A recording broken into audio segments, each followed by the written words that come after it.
We're so glad you're here with us. Welcome, everyone, to Healing Wednesday and the Circle of 12. Happy Wednesday, January 24 of 2024. Feels like a great day with all those numbers. And if we add them all up and reduce that to one number, we get a 6.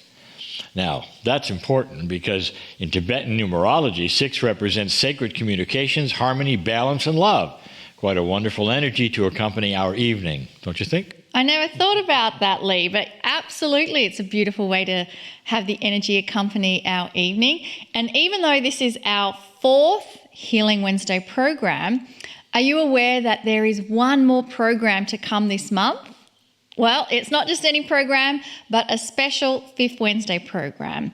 So next Wednesday evening on January 31, Marilyn Harper will be joining us in our special cabin studio, and that's where Adironda and Kryon will answer questions of the day from me. I'm sure we're going to have a whole lot of more fun times with Marilyn and Lee sharing some of the stories of their travels and experiences through channeling, and then of course there will be more channeled information from Kryon and Adironda.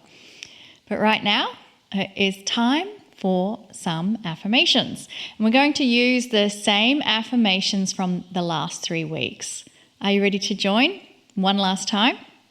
So it actually should be familiar to you by now, and I can already feel the cells of my body anticipating this moment. So here we go.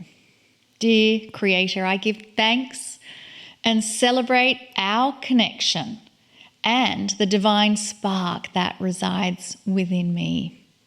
Today, I give instructions to that magnificent part of me to push the energy of positive expectation and benevolence into my future. I trust in my angelic self to always bring me the solutions and synchronicities I need. I allow myself to receive the infinite love and blessings the Creator has for me. Dear Creator, I give thanks and I celebrate our connection and the divine spark that resides within me. Today, I give instructions to that magnificent part of me to push the energy of positive expectation and benevolence into my future. I trust in my angelic self to always bring me the solutions and synchronicities I need. I allow myself to receive the infinite love and blessings the Creator has for me. Dear Creator, I give thanks and celebrate our connection and the divine spark that resides within me. Today I give instructions to that magnificent part of me to push the energy of positive expectation and benevolence into my future.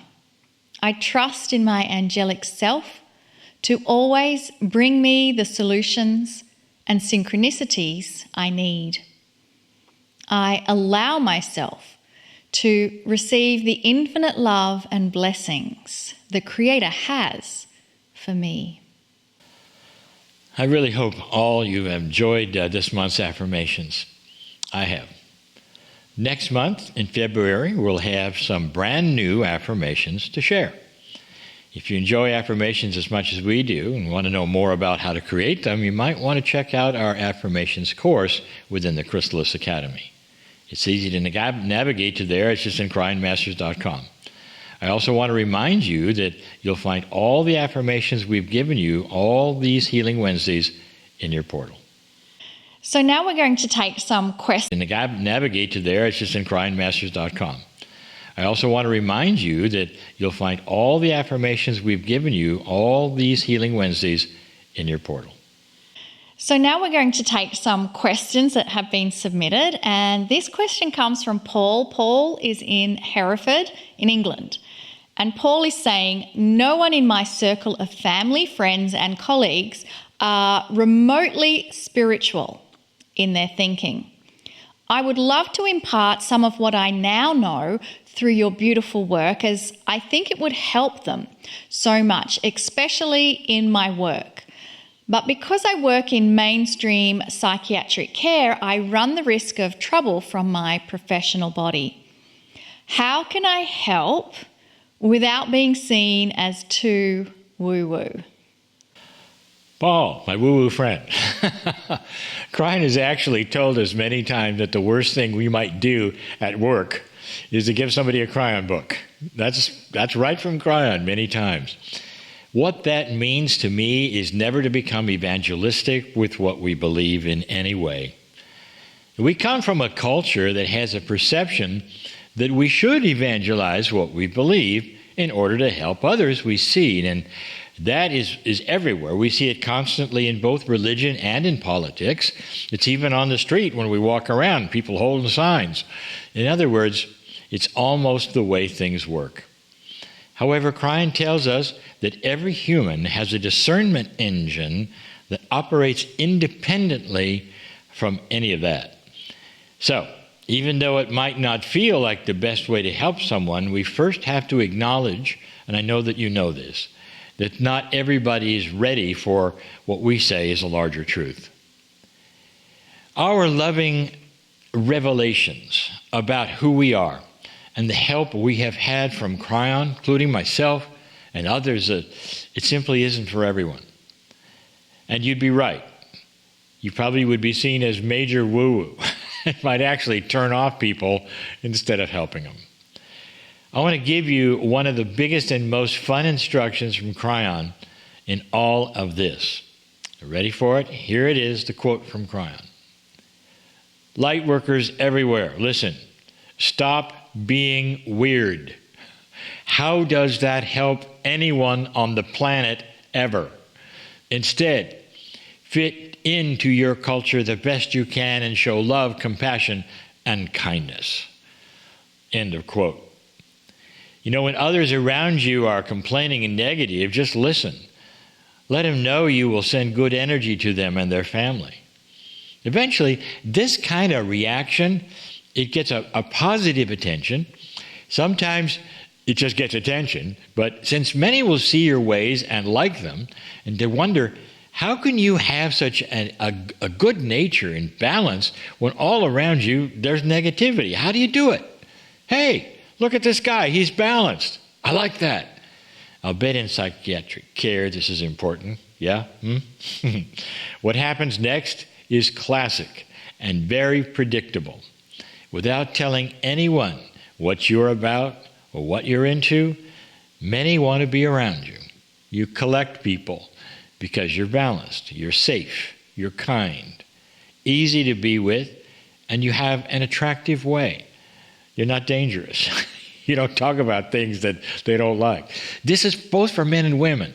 You know, it's I see it over and over. Kryon talks about it. It's where you're really attractive as a human being to be with.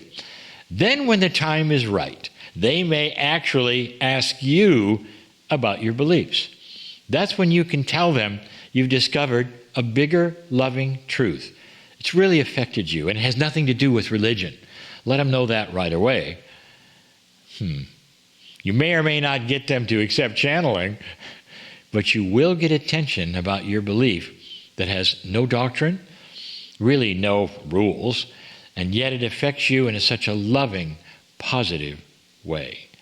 So in direct answer to your question, don't sweat it.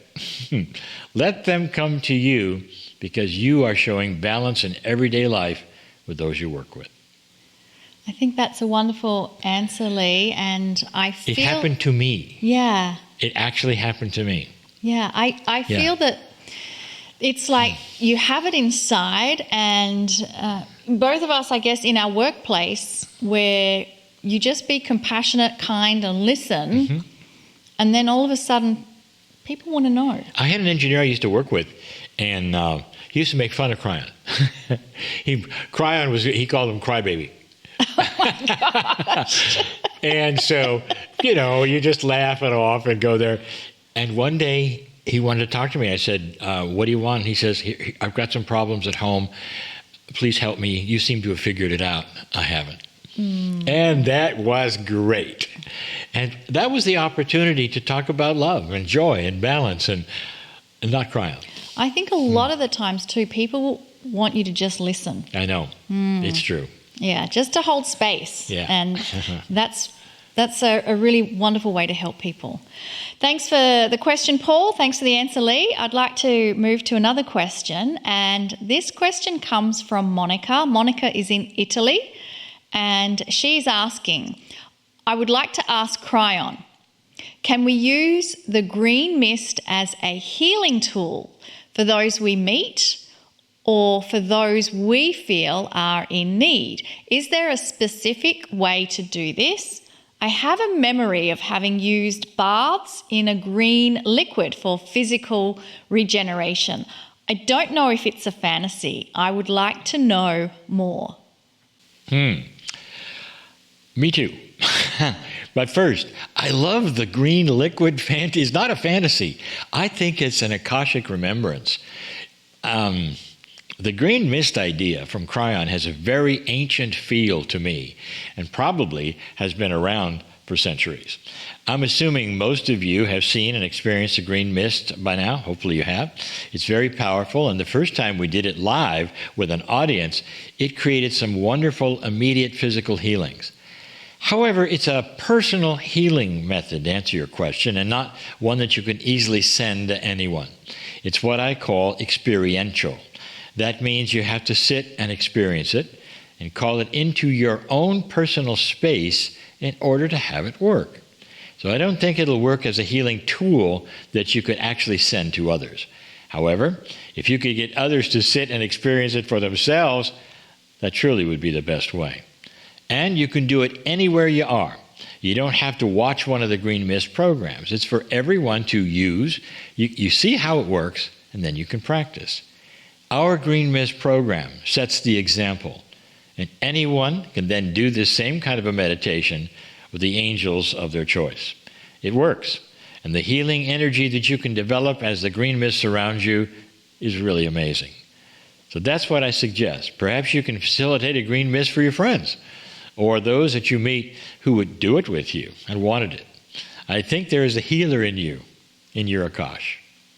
Great answer, Lee. And yeah, I think it is a very personal healing energy, the green mist. This one is. Definitely is. And I've even had some report to me that when they've been in pain in a certain area, they'll visualize the green mist. So, for example, if it's a sore knee, they'll visualize the green mist around their knee and they will feel healing. So I think it's a wonderful tool that's best employed in a personal basis. Yeah.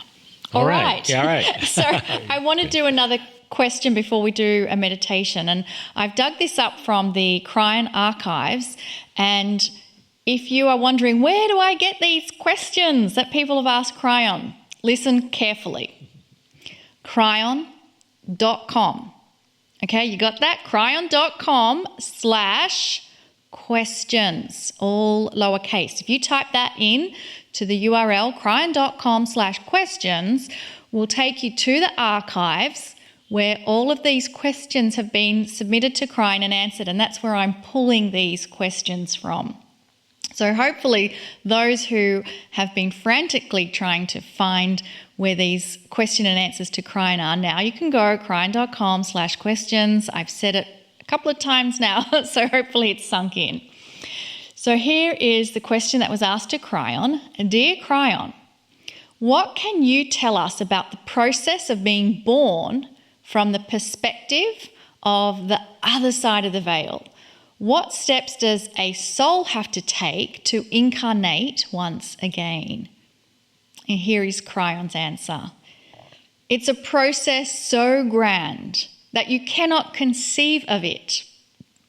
Remember, being a human is not your natural state. So when you are home, the journey of being born into earth is like going to work in the morning. Sometimes it seems that your days are very short, but you willingly and lovingly go in all appropriateness. Even those who have the potential of an early death or a tragic death go willingly and with joy. Death is not seen as anything more than a transition. opening one door and closing another. Humanity is a grand experiment, and you can hardly wait to get back into the play. Now, I told you you wouldn't understand it. It's beyond the scope of your perception. Take away time, distance, and linearity, and you have what you call heaven.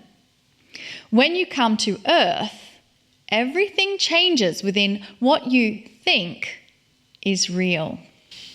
So I think Kryon is right, Lee, that there will be many who don't like that answer. You know, that answer it literally answered the question. Mm-hmm. It wasn't necessarily a feel-good answer. Yeah. It just answered the question. And there are many of those. And Kryon takes these questions in a literal way. Yes. Here's our perception of you. You know, you come and you go and you do this. Yeah. So it's fascinating. And it's basically Kryon saying being human and all of these, I guess, problems, challenges, things we go through, this is not our natural state. Your natural state is bliss and joy and heaven. So let's bring that soul state of bliss and joy and heaven to our state being a human. Absolutely. So